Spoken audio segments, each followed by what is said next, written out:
Hello, hello, everyone. We are doing an impromptu live. I like to keep things a little bit exciting and, not always be so predictable. I know I always say schedule my lives ahead of time and give everybody a heads up. We're doing this, but today we decided to be a little bit more impulsive and free. So today I'm with a very, very special guest and I am going to let him introduce himself. But Doug Stampfli, he is an awesome, awesome guy, and I'm going to let him tell us a little bit about himself. Well, thank you, Myrna. First of all, this is so much fun. I'm so excited because this is the first time we've ever done anything like this. So thank you for having me. For those of you that don't know me, my name is Doug Stampfli.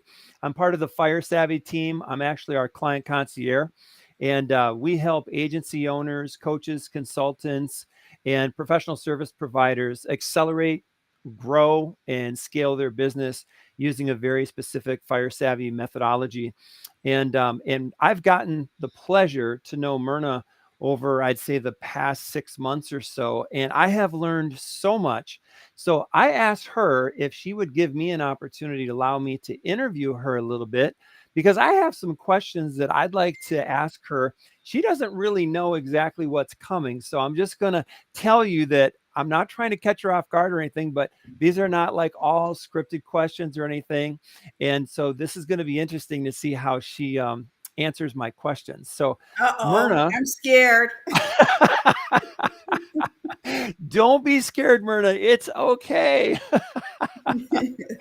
But so Myrna, you let me know when you're ready, and then I will just I'll start firing off questions here, and we'll just have fun with it and see where it takes us. Okay. Shoot, let's go. Okay. I love it. I love it. Okay. So Myrna, my first question for you is, I know that you're all about financial empowerment and investing, and specifically, like, you have this amazing expertise in the area of stocks and investing and helping people, create that first $1 million in wealth and all of these amazing things. What I really want to know is I would like to know, why did you start your business, and what is your why? What is your big why behind this, and why are you so passionate about this? That's a good question, Doug. I started my business, Empower Financial Wellness, at the end of 2020. And really, what prompted me to start the business was a need to empower and educate and encourage women, more specifically, to understand more about managing their money. I firmly believe that if your financial house is not in order, the rest of your house is not going to be in order. And so essentially, I have founded the business because I found that I had friends, I had family members, essentially that were in a position where they started off, they grew their assets, relied on their spouse to Mm. really manage their money. And so then they find themselves 20 years in, 25 years in, the love of their lives becomes, their worst nemesis. And they come out of the union with nothing to show for because they weren't paying attention to the money. And so I found Right. that to be, happening repeatedly, repeatedly. And then I said to myself, well, something's happening. What is happening? So, and then I had friends coming to me, well, Myrna, what should I do with my money? How should I invest?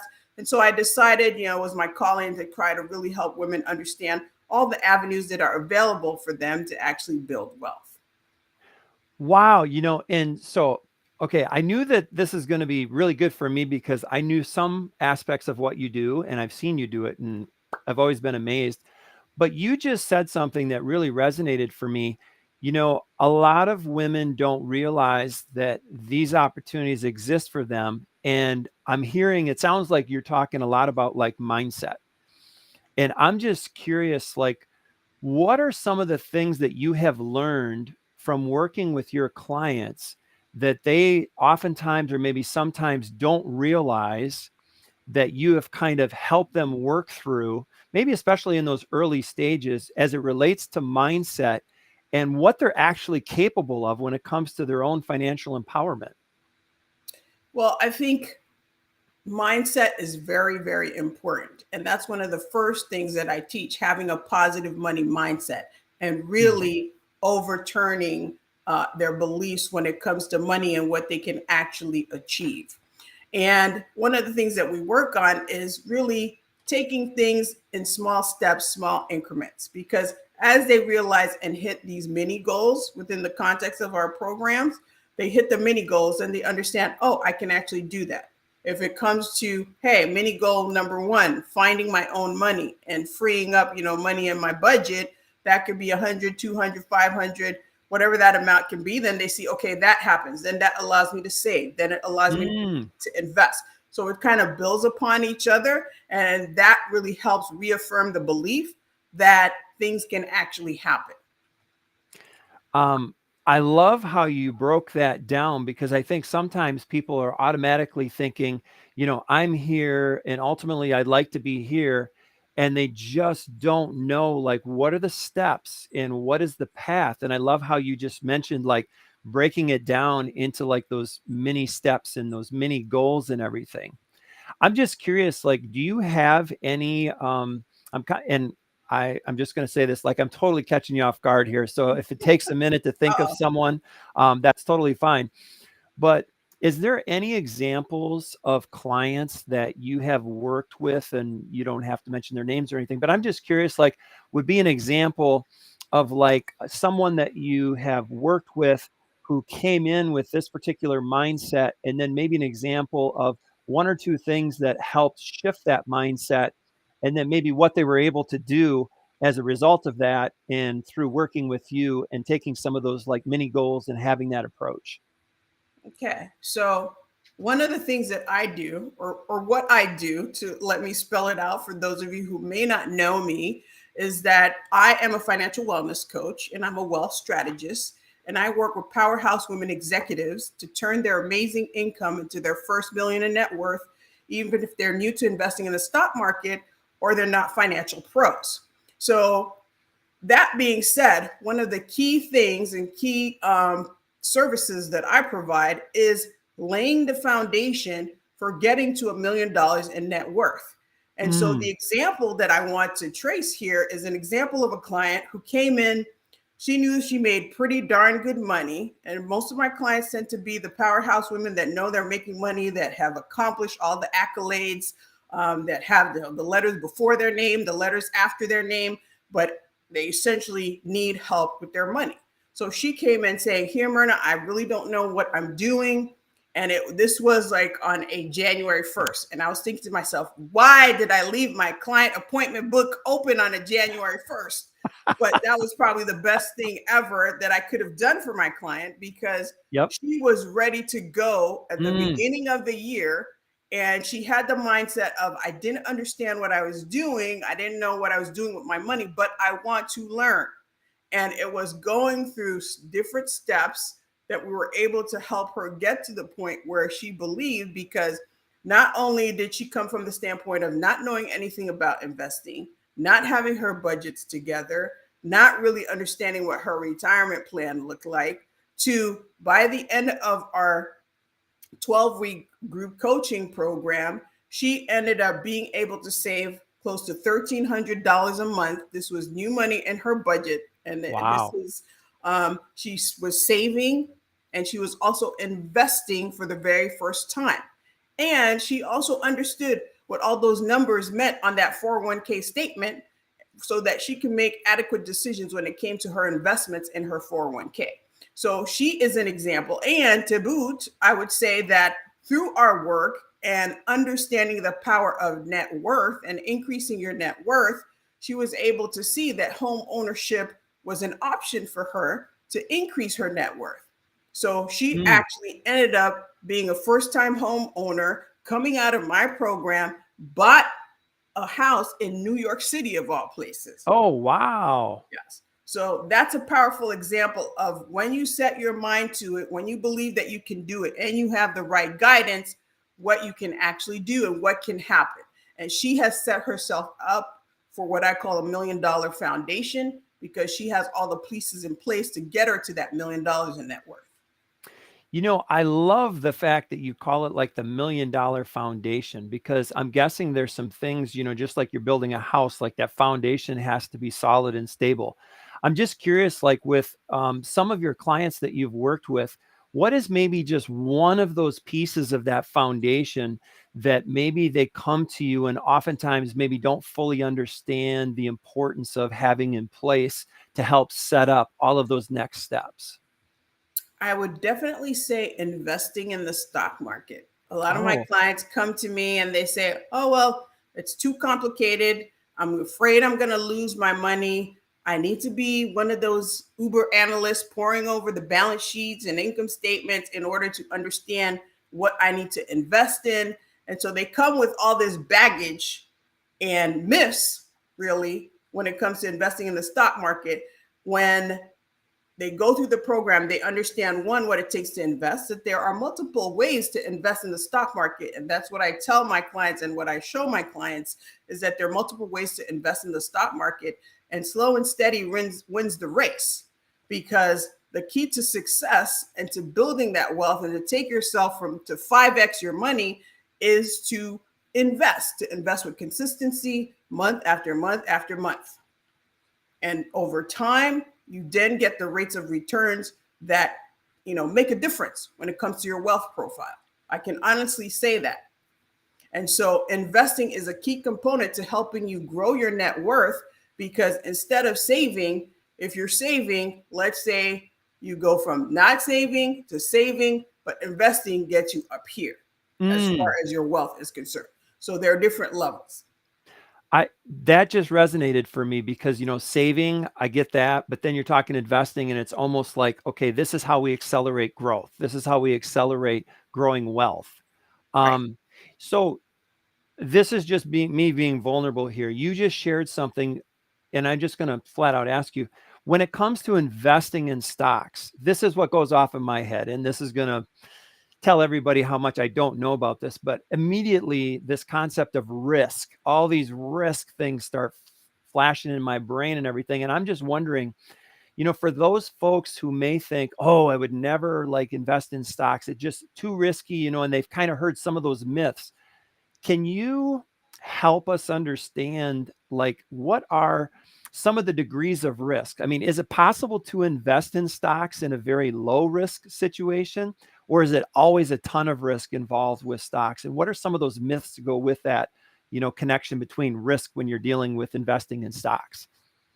Well, there's definitely myths associated with that. So when you're looking at stocks, I think of investing in stocks like food preferences, right?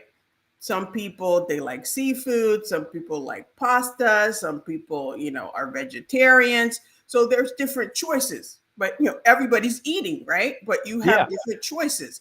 And so it's the same thing when you're investing in the stock market. There's different ways to assess your risk profile. Before you jump in, you have to understand what type of person you are, right? So if you take Mm. that, there are different risk profile questionnaires that you can take, and we assess that in our programs. And we say, okay, if you're that type of person and you see that the market goes down 20% in one day, and you're already ready to go put yourself in the bed and say moaning and groaning like you can't function, then maybe an aggressive, investment won't be the investment that you want. Maybe you want something that moves maybe 10%. But what people don't understand sometimes is that you don't lose money in the stock market until you sell. So the market might be Mm. down one day and you're seeing your money go down that 20%. But if you haven't sold, there's opportunity for the market to come back up. What goes down also comes back up. So people don't understand that function when they see, oh my gosh, my portfolio's down. There's risk associated with that, but there's also return. So the more risk you take, the higher your rate of potential return. Right, right. And I just had a huge aha moment when you said, even though the stock market may move and it may not move in your favor, you're never going to lose anything until you actually sell. I never really connected the dots there and everything. So that was really, really huge. That was really good, Myrna. Well, thank you. Okay, so Myrna, if I'm listening in right now and I'm someone who's like, ooh, she's piqued my interest a little bit here. This is something I'm interested in. I want to find out more. I'm just curious, what are some of the opportunities that you might have coming up? What are some ways that, people can connect with you if they want to learn more? Do you have any opportunities coming up anytime soon? Absolutely. I have a couple of opportunities for Cool. those who are interested in investing in the stock market. I have a Empowered Women's Investing Circle, which is going to be a membership. That's going Oh, to be a low-cost investment of $97 per month, where it's a safe space where we're going to talk about investment discussions. We're going to talk about investing ideas. I want to caveat that I am not an investment advisor. I am not a financial advisor, so I'm not giving, investment advice, but we're working and coaching for educational purposes. So I got to say that is the legalities of the thing. But it's a program where you can dive in if you need a little bit more hand holding. You want to talk about different investments, where it's an active community of like-minded individuals where you can come in and talk about ideas and learn about new investment ideas and things that will help you grow your current portfolio.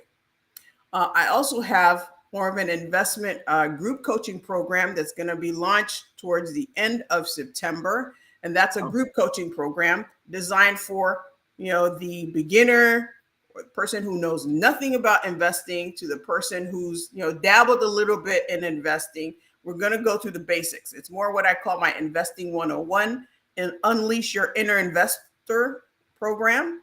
So it's an investing 101 program. It's a 6-week program where you learn everything. By the time you get out, you have the tools to be able to pick your own investments and understand what you can invest in based on what you can digest from a risk perspective. So I have those 2 programs coming up, the group membership, and then my actual investing coaching investing program, which is a 6-week program, which is more in depth, that goes through the basics, that holds your hand so that by the time you come out, you know how to invest and you can make those decisions, because that's what I'm passionate about. That's what I want, women of the world to know. yeah. And no offense, yes, and men too. No, that's okay. that, I love it. I love it. that there are multiple ways to invest in the stock market. You don't have to be held hostage to your fears. Yeah. And what I'm here to do is to help bridge that gap, to help everyone understand that, hey, it's okay. I can invest and I can do it. I can do it in a way that's comfortable for me. Yeah. And Myrna, the last thing I wanted to say is that you just hit on something that I think is so, so big, because I'm guessing, and you can speak to your experience with all the clients that you've helped, but I'm guessing there's probably a lot of fear around talking about some of these financial topics, because there's probably a lot of people that don't have a lot of confidence, or maybe they're just new to it. They don't want to look stupid, asking the wrong questions or anything like that. I really appreciate the fact that you put so much emphasis on creating safe spaces. You have always been so good about that. And I mean, even myself, asking you various questions, you've always made me feel safe and comfortable. And I'm just curious, like, what have you noticed in terms of some of the groups that you've done, some of the things that have helped people feel safe? What are some of those things that you've seen that have really allowed people to feel safe to ask some of those kind of questions in the early stages? It's keeping a judgment-free zone. But when Mm, you realize as well that in the groups, in my group coaching programs, people realize that they're not alone. They're not the mm, only ones that are powerhouse women that have, gone to the top and have done, a lot of things, have a lot of accolades, a lot of success, but don't know how to invest in the stock market. And it's okay. And they realize, hey, I'm not alone, and they feel more comfortable to ask questions in that yeah, particular environment because they realize I'm not alone. I can do this and I have the right support. I love that, Myrna. That's awesome. I love it. I love it. And you're so good, like building community and just answering all those questions and everything. And I know every time we get together, we always have fun too. So I can't wait for those folks that take you up on these upcoming opportunities and everything. I'm super excited for them. Hey, that's all I've got for you, Myrna. But thank you so much for entertaining my questions tonight. I really appreciate it. I'll let you close this segment out since we're kind of just winging it here. Great. All right. Well, thank you so much, Doug, for having this fireside chat with me. And guys, we're going to have another fireside chat at about 7:30, where we're going to talk about career success and financial abundance. And if you got that W-2 job, what can you do to get yourself to that point of financial abundance? Because I'm all about financial empowerment. So I'm going to be talking about career success and financial abundance with Jordan Campbell in about 3 minutes. See you soon. Awesome. Thanks, Myrna.